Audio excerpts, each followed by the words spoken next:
Hello, everyone. We are starting our soft skills medicine lectures devoted to emotions, emotional intelligence, and stress management block.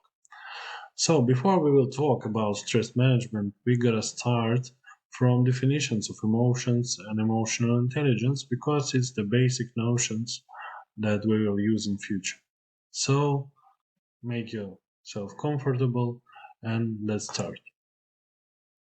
So, first of all, definition. What is the emotions and feelings?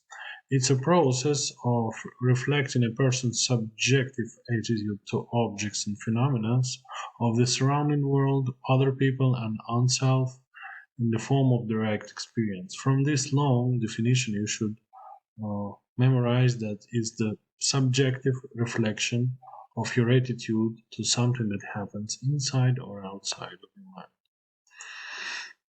What are three components of emotions? Psychological, behavioral, and physiological.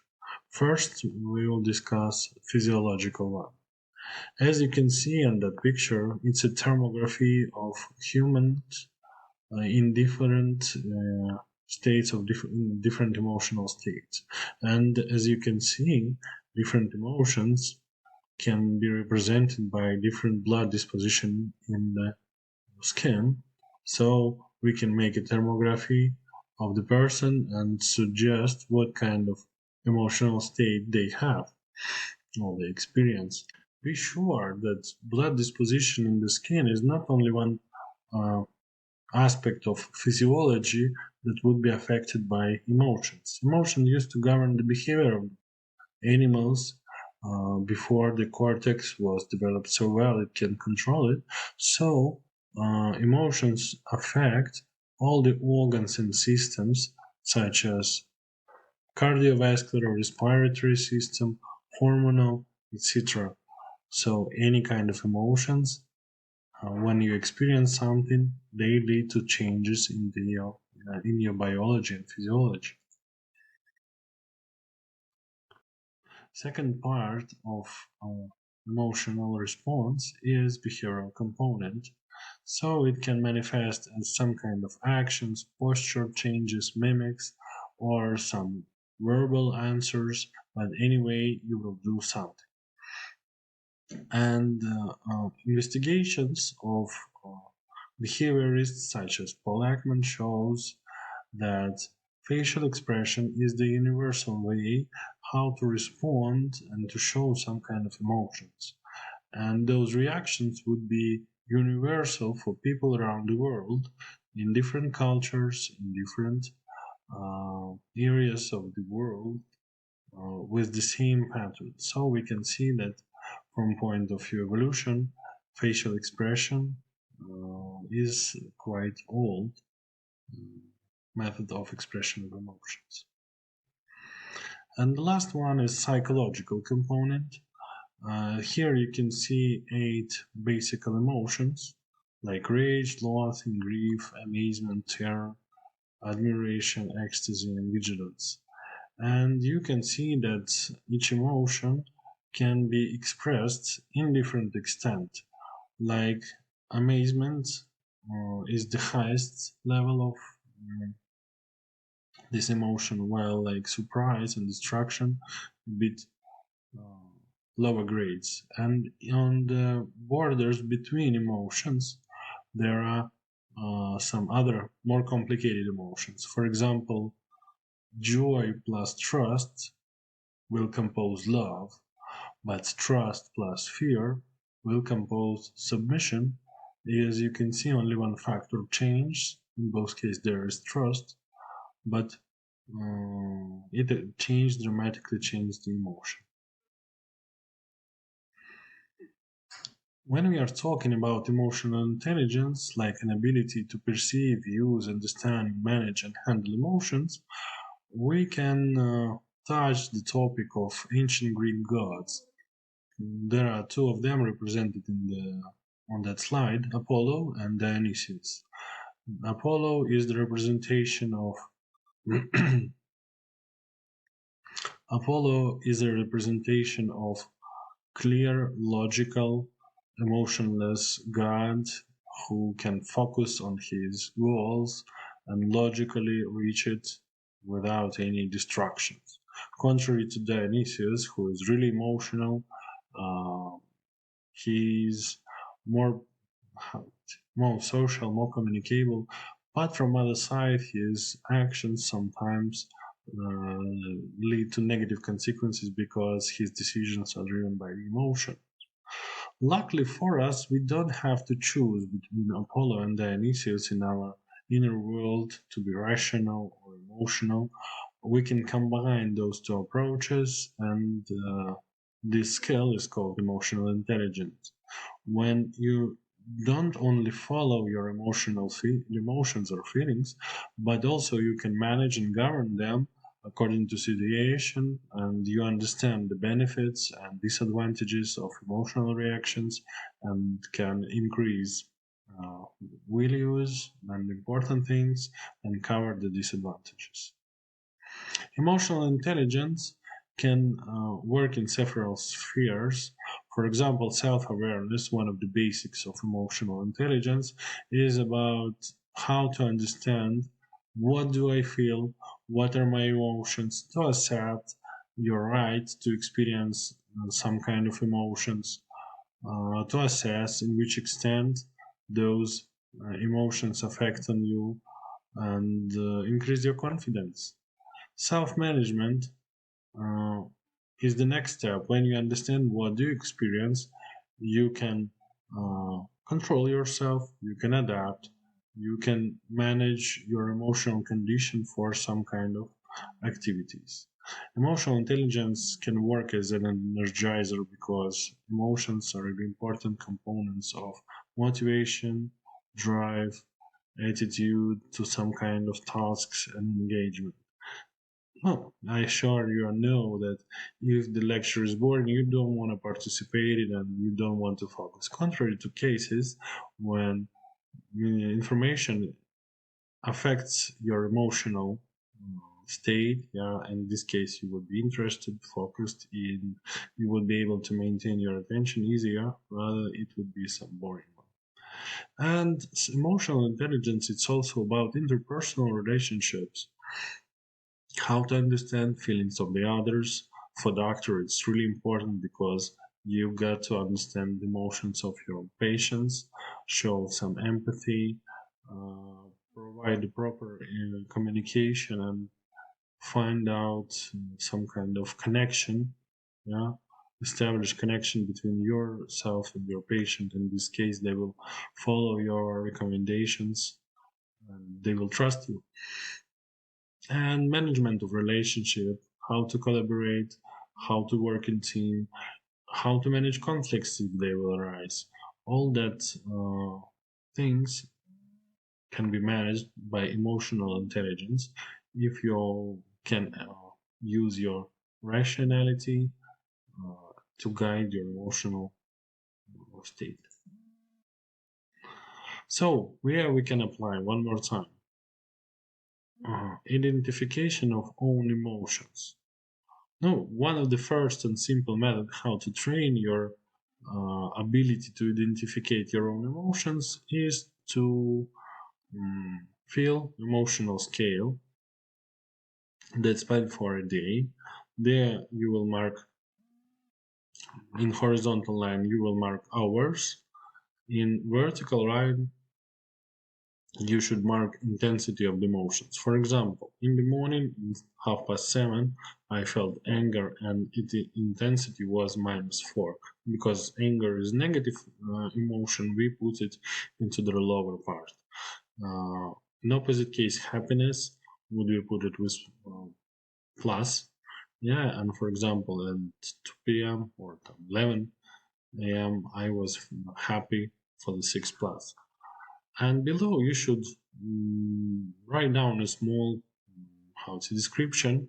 What was the situation? Why did you experience such kind of emotions? What they were, like, why it happened, and how do you think what was the goal of such kind of emotional response? Why does it appear? Another case is 3 alarms training. So during the day you are setting alarm on your mobile phone for 3 periods of time when you expect you would be free. And when alarm rings, you describe your emotional condition to yourself.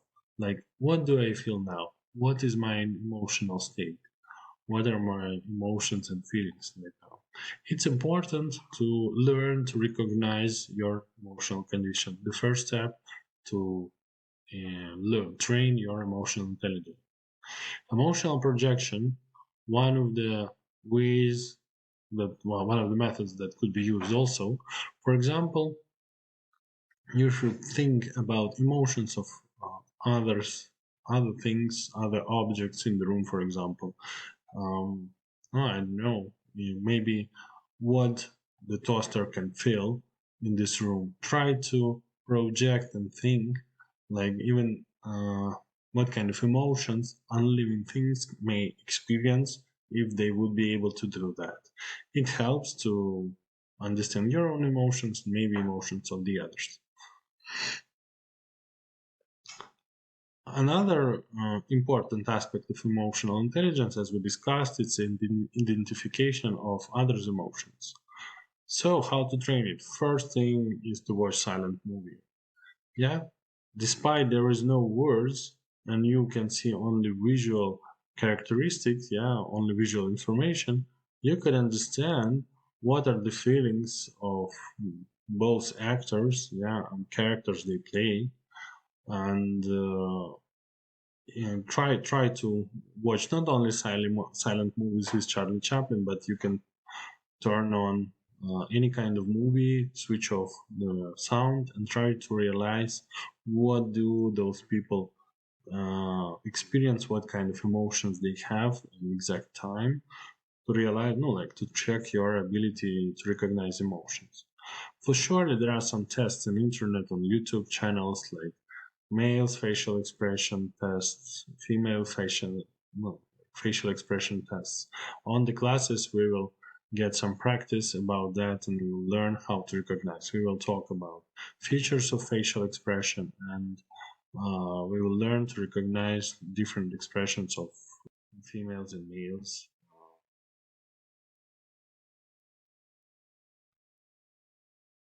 So now we can talk about management of our own emotions.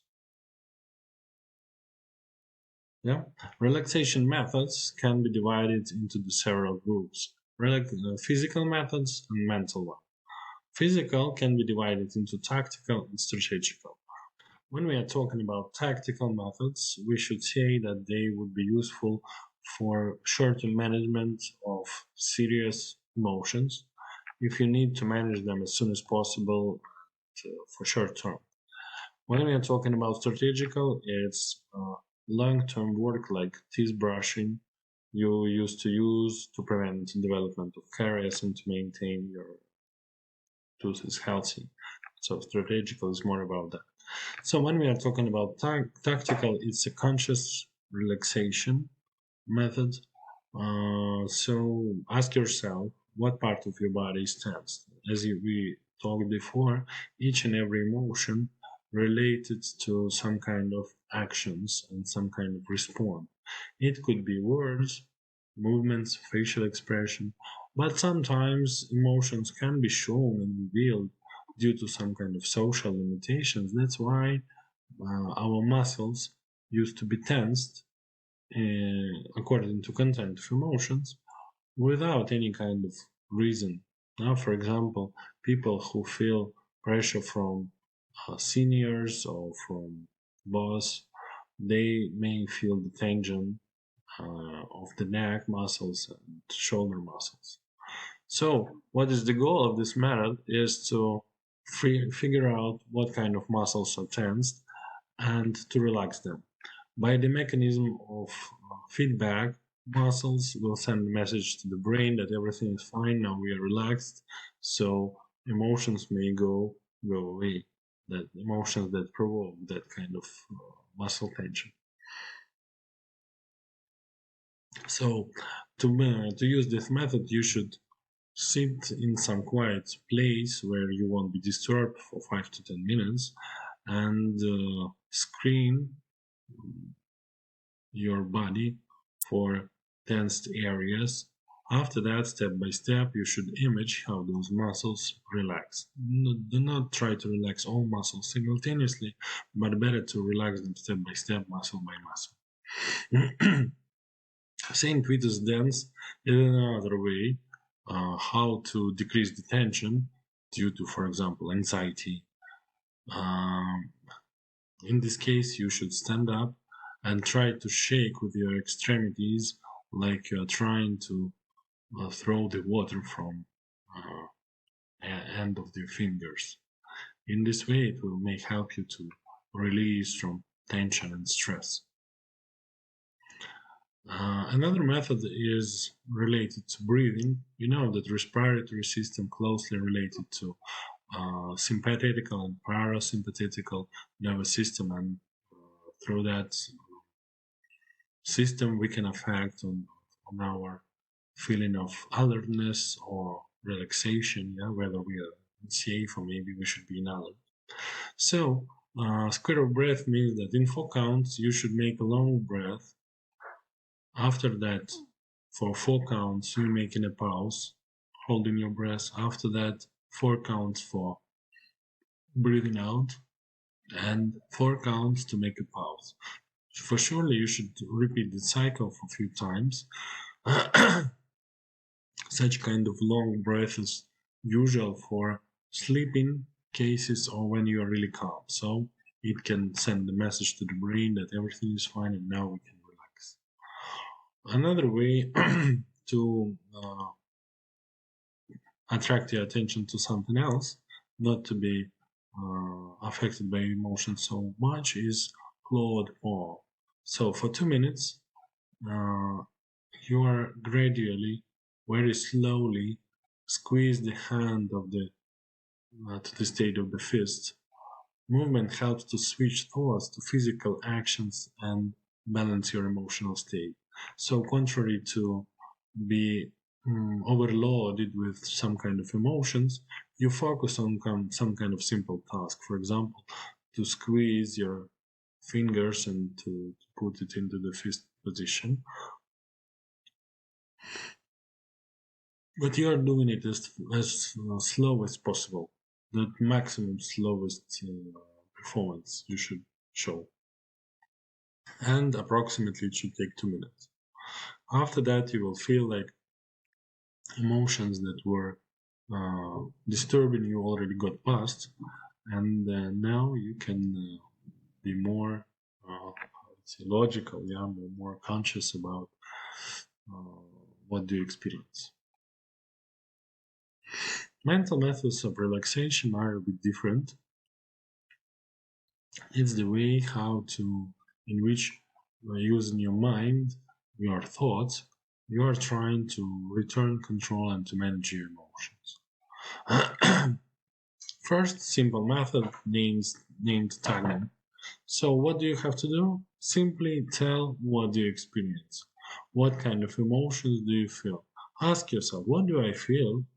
And as soon as emotion will become named and conscious,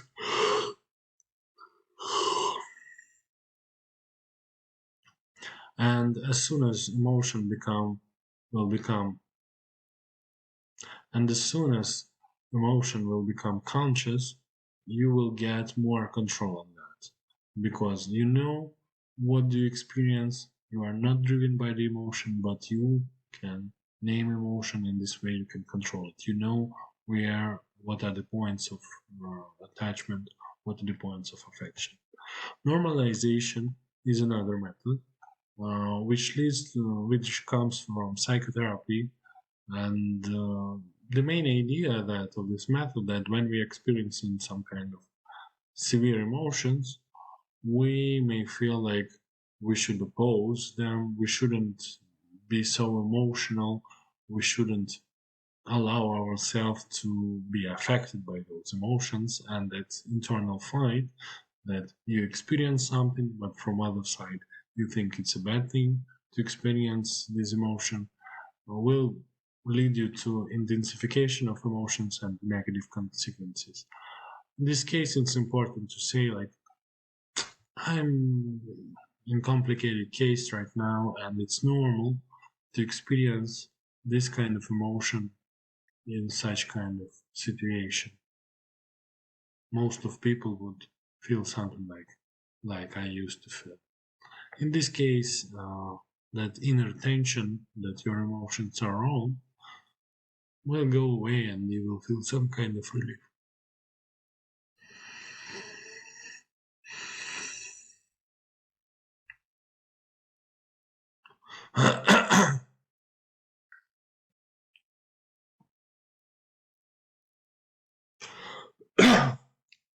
Another method called reframing, it can be used in the conditions when you can't change the situation, but you actually don't like it, and maybe you don't want to participate in it.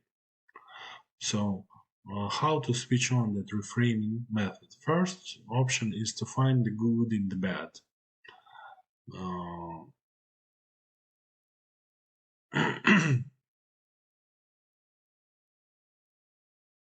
because maybe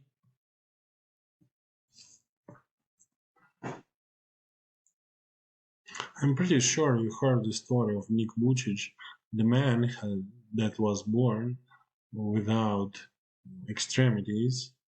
And from one side, it's the story about the person who is significantly disabled and have a lot of limitation in his life. But if you will look through his activity and his achievements, you'll see that he got a lot of skills that not all people, healthy people, can achieve. He is popular on social media. He is doing some sport. He can swim, dive, and so on. For sure, it was hard, and not all people in such kind of condition were able to reach such kind of success. But Nick Vucic is an option, no, like Nick Vucic is an example of really good reframing. Despite his bad condition, he found that he could be an inspiration for other people who also have disabilities, and his example can inspire them for some good things. That's why he made a lot, and it gained him popularity, success, and quite good life. Another option of reframing is temporary reframing. A main thing you're gonna reframe, yeah, change the angle of view is the time. Think about the same situation you're experiencing now from point of view of 5 to 10 years perspective. What you will think about this? Maybe recall in your mind your previous troubles or problems that were significant for you that took place 5, 10 years ago. What do you think about that? Same attitude may appear about current problems. Also, maybe, no, like personally, I don't like that method, but as an option, I'll tell you that you can think about those people who are in more complicated cases and still they are trying to do their best. Another one is more positive, is to analyze what difficulties you already been overcome in your life, and maybe that experience will inspire you to reassess situation condition in which you are now.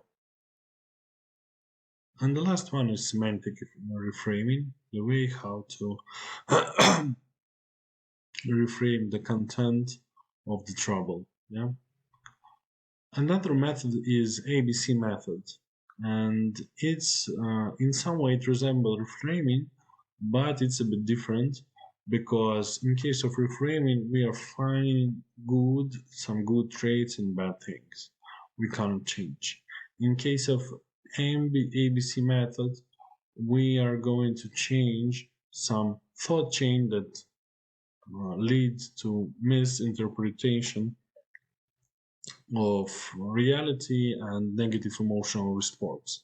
So we should say that the situation can be quite normal for other people, but due to wrong set of thoughts, person will treat it as a tragedy. For example, let's take an example of two persons that were fired from the jobs the same day. One person will get depressed, he will be destroyed and ruined because he lost his job and have no idea how to earn money, how to help to his family, and so on. Another person will say, okay, I'm fired. It means only one thing, I gotta find a new job, and will continue his research and soon will get the job. So it's about ABC method. Yeah. In first case, the pathological chain that it's a tragedy and it's so tragic that person won't be able to overcome it, led to negative consequences to depression and low motivation to do anything. Contrary to second case, when person understood that it's not really good to lose the job, but it's not the end of the life, and there are so many options he or she should choose or try before experience despair.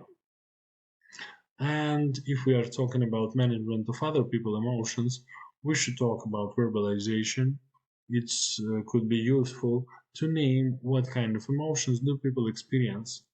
For example, with your patient, you can say like, "I can understand that you're upset to see or hear about such kind of results of your ultrasound, the cardiac ultrasound examination, but it's good that we know about it right now, and we really to now we know the targets for the therapy.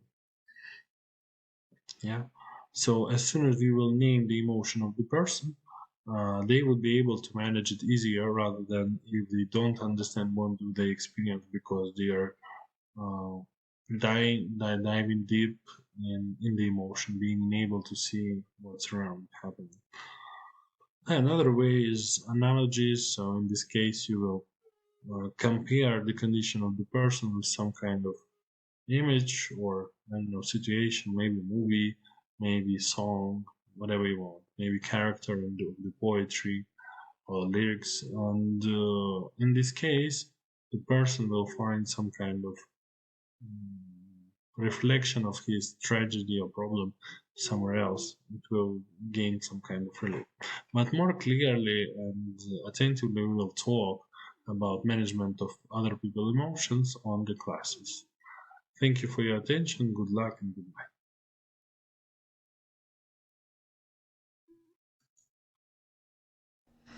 Hello everyone, my name is Dmitry, and today we're going to talk about willpower and time management as a part one topic related to successful student. So let's start. First of all, we need to talk about willpower because willpower is something that helps us to reach our goals. And if to be more certain, it's the ability to perform goal-related actions that demand overcoming of difficulties. So, when do we use willpower? Sometimes we can use it to start some kind of activity and make a first step, especially if we are dealing with some kind of complicated tasks. Or to continue some kind of activity that demands long-term focusing and continuation of efforts.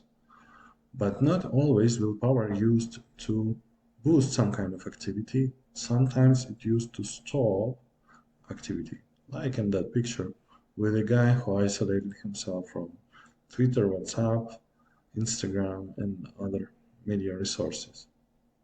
So, where does the willpower lives? It lives in the prefrontal cortex, and one of the regions of prefrontal cortex that mark with the blue color could be named I want. It decides what do you want exactly. The faster the nerve cells fire, the more zealously you act to resist temptation. I will helps you to start continue doing boring, difficult, or stressful things. So when you're reading 30 pages in histology, step by step, learning something new, you should say thank you to your left prefrontal cortex. And the right prefrontal cortex responsible for function I want. And it doesn't allow you to follow an impulse and desire indiscriminately. So when you think I should do that, it's the signals from that area. So when do we use willpower? First of all, to use it, we need to understand what's the place of application. We got to realize our needs. Need is a state of psychological tension due to reflection of requirements in consciousness that led to goal setting. Needs could be different, and so many of them appears in our mind. So simultaneously, some of them we realize, others are not in consciousness, but still they exist. So how they are related to each other? To answer on that question, we should look through Maslow's pyramid. Here you can see the pyramid that consists from 5 layers. First two layers are basic needs that everyone need to satisfy. Psychological needs, physiological needs like food, water, warmth, rest. Safety needs like security and safe. As soon as those basic needs are satisfied, people start to think about something more complicated. For example, belonging and love needs. We want to have relationships, friends, belong to some kind of society. Next step, after person understood that he or she belong to some kind of society, they want to have prestige and feeling of accomplishment. Maybe becoming a doctor is the way how to satisfy your esteem needs. And the last step, when esteem needs are satisfied, self-actualization or self-fulfillment need.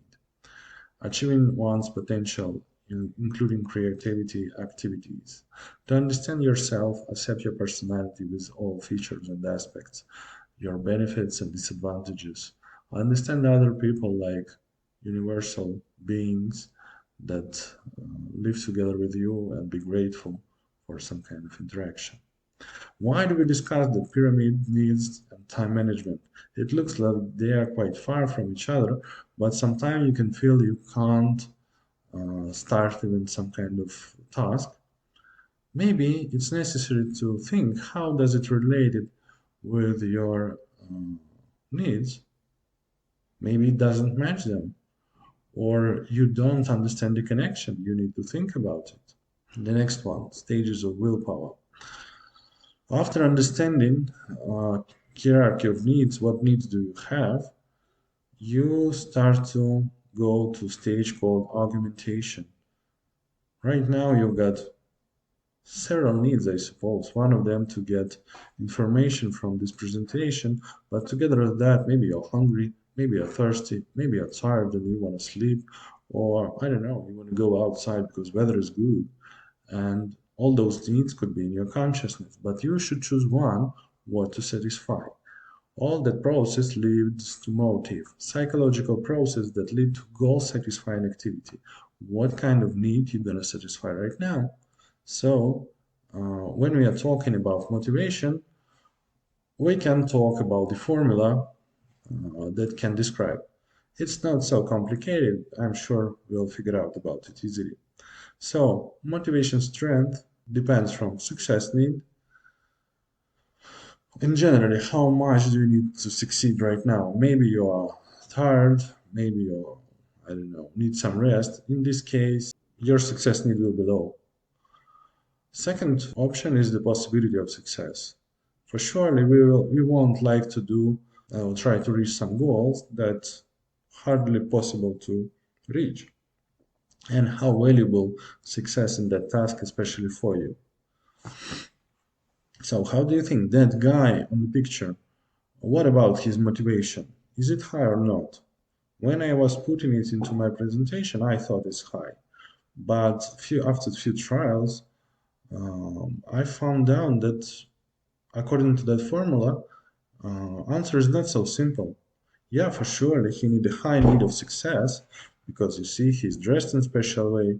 He looks like motivated. He's running, wearing the costume, and it looks like This item is high. But what about possibility of success? Would he be able to reach the carrot? According to me, it's impossible. Yeah, no matter how fast he will run, carrot will stay in the same distance because it will move with the same speed. That's why possibility of success equal to zero. So if we will multiply success need personal values to zero, we will have zero. I suppose that guy in the beginning of the journey, that's why he is smiling and he think he will succeed. But when he will understand the possibility of success after some minutes of running, he will stop and his motivation will go down. One of the hints and tricks, if you feel like your motivation to reach or satisfy some need that you realize is low, to look through. Maybe you have no resources, that's why success need for now is low. Or maybe you think that possibility is low. If you heard about procrastination, or maybe you experienced it, you know that usually it occurs in the conditions when you feel like it's so hard to reach the goal. To give an example, I'd like to tell you like how about to prepare 100 questions before exam. Sounds quite tough. Maybe not the toughest task you've made, but still. And what about 20 questions per 5 days? Amount of questions is the same, but our mind thinks that 20 is not so tough, like 100. So maybe it's necessary to think what can increase the possibility of success. Maybe the borders, they not in the external world, but in our mind. And surely necessary to relate the value of success in the task for you. If you don't want to do something and uh, personal value will be negative, it means that your motivation also will be negative. So you will do everything not to reach that goal. Also, level of claims matters. Extent of task complexity affects our motivation. Difference between expected and achieved results, and satisfaction after complicity. How much you will be satisfied if you will complete that goal. Personality properties also matters. For example, extroverted persons will tend to reach the success, while introverted persons will tend to avoid failure. So bronze medal won't be a great achievement for extroverted persons, but could be assessed as a good result for introverts. Take into account your personality type when you are setting the goals. Maybe you can do better. Self-esteem and previous experience. Image that person fails twice or tries to complete the task, how it will affect the task complicity next time. In case of normal self-esteem, in case of failure, people used to think that say they should decrease task complicity, and in case of win, to increase. For example, you failed exam, so next time you would agree for lesser mark just to pass. And in case of success, for example, you passed exam in 4, you may think like, why not to try to pass next time exam and achieve excellent mark? In case low of self-esteem, people will treat both success and failure like a reason to decrease task complicity because they think it's not actually their achievement, contrary to people with high self-esteem. In both cases, they tend to increase task complicity. So when you are trying to set what kind of task dare to try to satisfy and to fulfill, think about your self-esteem. Maybe the fact, the level of your requests. So as we remember, on argumentation, several factors may affect its strength of motive, level of claims, and personality properties. After you made a decision, you feel psychological relief. You know what kind of need you're gonna satisfy, you feel the motivation, and you're gonna execute the task. But some tasks demands planning, And planning could be one of the stages that's important in case you need to do several steps or follow the chain of steps to succeed. So in this case, execution will be followed by revising and planning several times. Now let's talk about time management. Here is the time management journal that you can use for chronometry, and it will be your CP task. It consists of few parts. First part is planned activity. Here you will put the time and description of the activity. Make a plan in the evening before the next day, from early morning when you woke up till night. Try not to make gaps between times. So if one type of activity you plan to finish and quarter to 8, next one should start at the same time.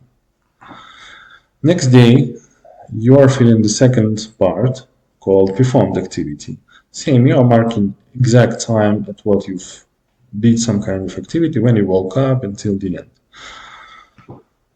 Each 2 hours, I'm requesting you to fill, not to miss exact number of time, no, like exact time when you finished, when you stopped, and so on. After that, you are assessing the quality of results, how efficiently you spend the time. It could be efficiently, usefully, but not optimally, low efficacy, and non-efficient at all. For surely, if you got late, it means that previous stage was spent without efficacy or with low efficacy. But even you feed the time, it can be spent with low efficacy. For example, you were disturbed by different distractions, you were not able to concentrate properly, and you know you can do better. And in the last column in notes, you should write down what were the reasons why time was spent not efficiently or not fully efficiently. After the end of the day, you will get the set of information and problems, and you gotta write down a small essay what kind of methods of time management you could use to improve your performance. And now we're gonna discuss those methods. So, here we're gonna talk about 5 steps to structure your activity. First step of structuring your activity is the collection of information. It can be a different methods, paper notes, but be sure ask yourself for how long you're gonna use them, how fast they will become useless, how easy to access them. So I suggest you to think about cloud-based technologies that related to some kind of computers and devices with possibility of access from different places. For example, Evernote is good like database of knowledge you're gonna form and shape during your educational processes. For checklists, you can use Anydo, Todoist, Wunderlist, whatever you want. They are good as reminders or checklists. Also, you can use stickers, but the same is the short-term projects. Anyway, don't forget to clean and erase information when it becomes useless or not important, not to make a mess in your information base. After you've collected the information, the next step is processing. You gotta process information properly and decide what kind of information demands fast answer, what kind of information can be delayed, and maybe something even could be useless. So, Eisenhower matrix, let's take a look closer. Eisenhower decided to divide all the information by 2 criteria: urgency, to urgent and not urgent, and by importance, important and not important. So you can see there are 4 rectangulars, like important and urgent, not urgent but still important. urgent and not important, not urgent, not important. Here is the set of tasks that every student can deal with. So put the video on pause and think what kind of tasks you will put in which rectangular.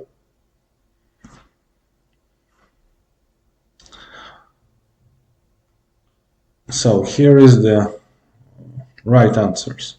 For surely, one of the most important things from that list will be exam third attempt in 1 week and CP tomorrow. So we put them into urgent and important. They should be done as soon as possible. Also, you can see medical checkup and scientific conference report in 2 weeks. They are important but not urgent. Usually, for medical checkup, the office used to give you a few weeks. Tasks like help request from a junior. Maybe this request is important for him but not for you, especially because the person have third attempt in exam. That's why it's better to delegate to someone else.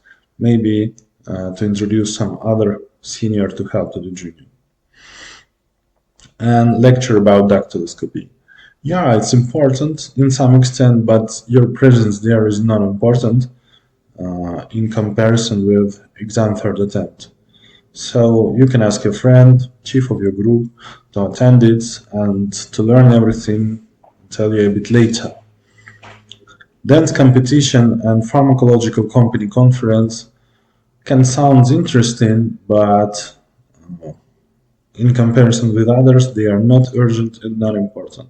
So they gotta be deleted. Do, delay, delegate, and delete. 4D rule can be used in Eisenhower matrix together with it. Have you ever faced the situation when a person not important to your colleague who may maybe help you before ask you for help and you are overloaded with tasks and deadlines already gonna expire? So what to do? How to deal with that situation? To say, yeah, sure, I'll help you, and to say no to your own needs, or to break the relationship, or at least get relationships worse if you will say no rudely. I've got one of the options for your solution. It called skill to say no. All of us have to learn it and use. For surely we are talking only about situations when you really can't help and you are busy with a lot of tasks. First of all, you should attentively listen to the person who came to you. So, sentence like "Tell me more about your problem." What's exactly your problem? Will help you to understand more the content of the problem or request and to give space for the person to relieve their tension, emotional tension due to their problem. Next step is confirmation of importance. I understand why that problem is so important for you, and I suppose on your place I would feel the same. Next step, third one, to explain the reason. You see, I also have an urgent task I can't skip, but despite just to say no, you may propose a solution. In this case, still you're trying to help the person that asked for support. You can ask Bill, he's free now. And next time you're showing that the channel of communication is still open. And despite today you can't help, maybe next time when I'll be free, I'll help you. It means that that person is still important for you. After processing, you got to organize information and tasks you have. Simultaneously, we got short and long-term tasks. It's important to plan not only for tomorrow, but to have some kind of general trends you want to follow and match. So one of the methods is calendar planning. On calendar, you will match events that appears like in short terms and won't last long, some kind of long spanning plans, things that will appear weekly, daily, monthly in your schedule. In this case, you can match performance of short term tasks together with others and not to miss everything. Also, think about delegation because some tasks should be delegated to others. For example, some kind of routine work, specialized activity, or some kind of preparations.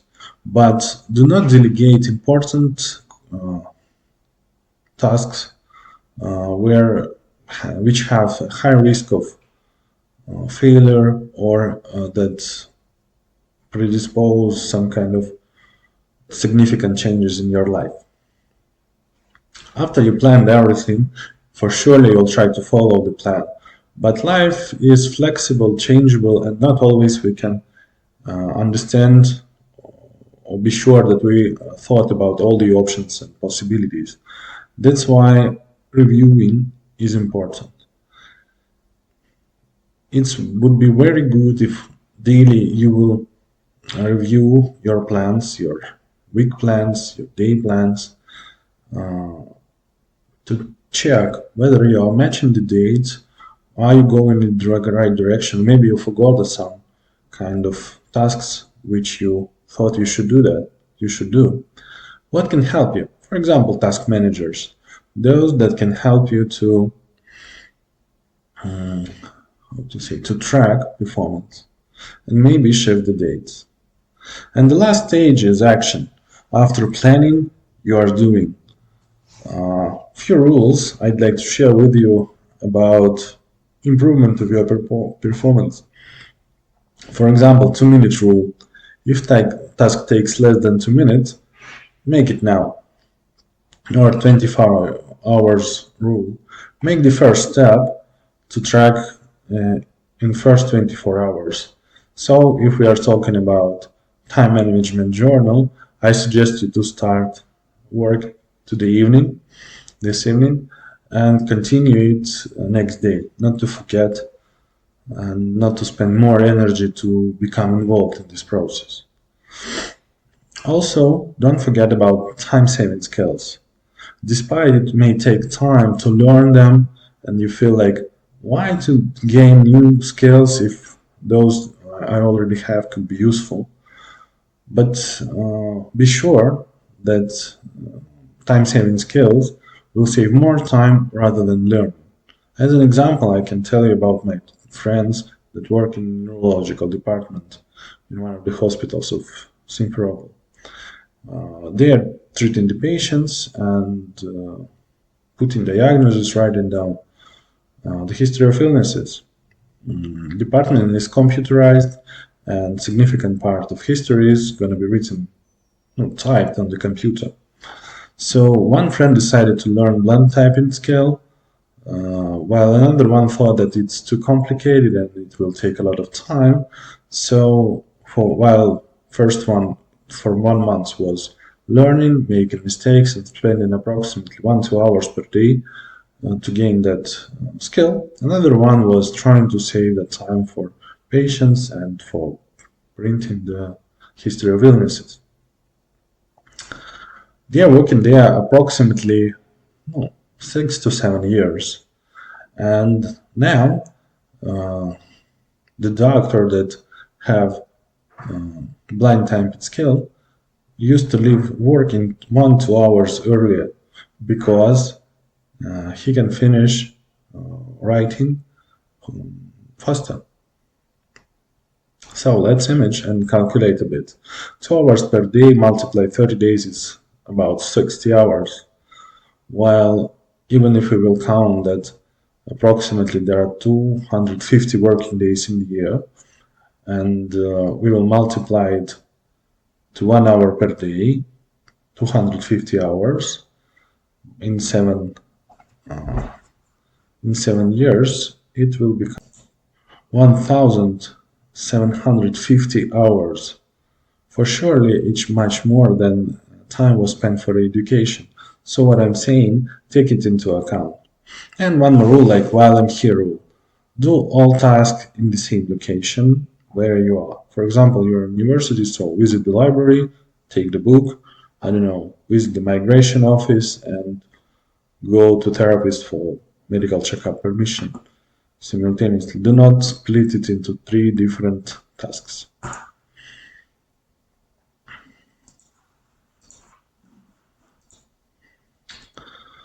So here are the time management tricks, which I divided into three groups. I did it consciously because I know that your memory has a limitation in capacity. That's why it would be easier to learn those tricks in being divided into three groups. Each group consists from 5 to 3 items. For surely your short-term memory and I hope long-term memory won't be able to store it.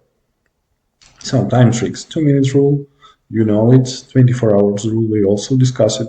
60 to 40% principle means that 60% of time you've planned to deliver to some kind of task, you should deliver to exactly activity related to that task. 20% of time you should assess as a time for unexpected activity, and 20 more percent for spontaneous activity. For example, information you are learning motivated you to search something related but not directly. So take it into account. Small tricks could help you, for example, with procrastination, like my resource trick. You know that preparation for some kind of tough exam can look hard and you can delay beginning of that process. My resource technique can help you. You should think like, was it the first exam you're trying to pass? Maybe you've got experience. What were the useful resources, skills, approaches I used previous time to pass exam? It can increase your self-esteem and motivation. Or, for example, three small things. When I'm preparing the lecture, I'm trying to start from three small things that would be pleasant for me. For example, find some kind of beautiful picture, find some kind of mind-blowing information I want to share with everyone related to topic of my lecture, and so on. So use it. Regarding delegation and skill to say no, we already discussed.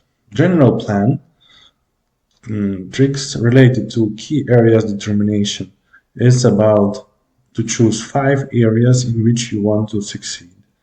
And when you're going to do something, think how those actions related to those key areas. A bit smaller technique is goal settings. You know that key areas determination is something more global and goal settings is a bit lesser. Eisenhower matrix and planning we already discussed. So you know what to do. Here time is listed and it could be useful for your preparation of CP when you'll find the reasons why you are using time maybe not so effectively as you wish. You can find some resolving methods that could help you. I want to attract your attention to the idea that there are some external time sieve factors and internal. Sorry. No, anyway, I will share both of them.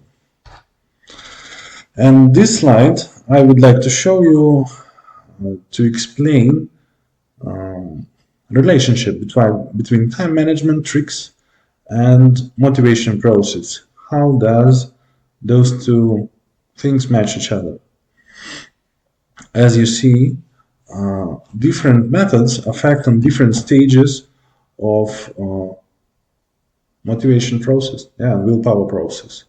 So key area determination, goal setting, maybe more focused on needs understanding, contrary to my resource, and I don't know, three small things. Yeah, so image the situation when you are really good in planning, but you don't understand why do you need to do that task.